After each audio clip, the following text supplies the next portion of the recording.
Parmida Barez, you've got a question. Yeah, China and India, countries like China and India, they're spending heavily on research, education, technology, striving to become the world's largest economies. And what will Canada's role be in the world 20 years from now? The proud owners of $16 to $29 billion worth of F-35 fighter jets?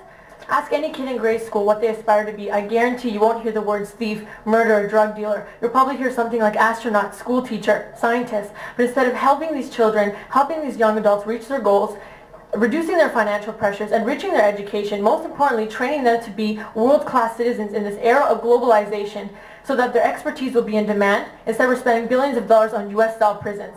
I mean, you complain that the youth don't vote, but what policies do we have to build the future on? All right, there's a lot there, okay? I'll start this time with Peggy, and if we can go around, we've got, Peggy, we don't have left about a minute and a half, real quick.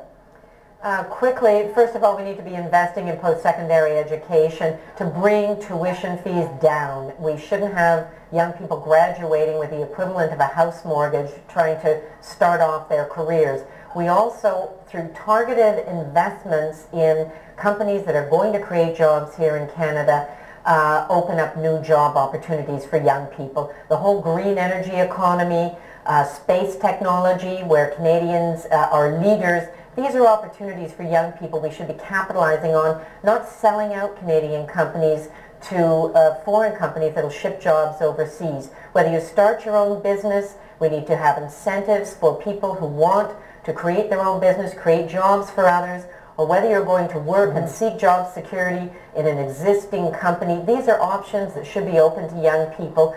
And there's a number of items in our platform that will address that, okay. And we don't have time to go into it. We don't have time. Ted, real quick, Ted and Ralph, just real quick, Ted.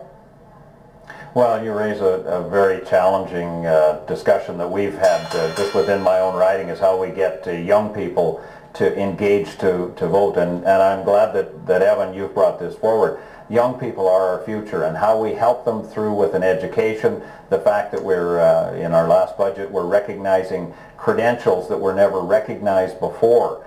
We've put in place an India education strategy, or we would if we had gotten our budget through, an India education strategy to bring new students to this country, to help provide the incentive to invest in entrepreneurs, working with students to make sure that their student loans aren't too high.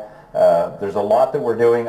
We've invested more in research and development than we've seen in the past 20 years. I am just encouraging you, Ralph. I really got 15 seconds, or else we won't hear the results of our question.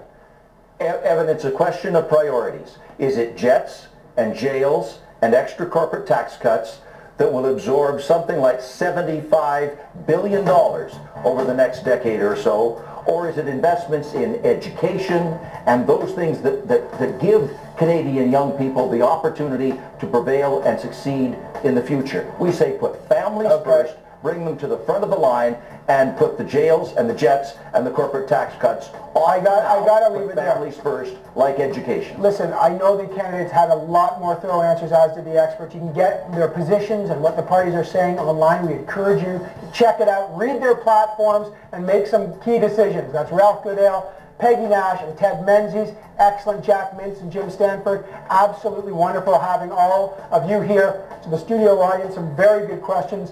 They'll be voting on our question of the day. We'll get your response. Lots ahead. Stay with us.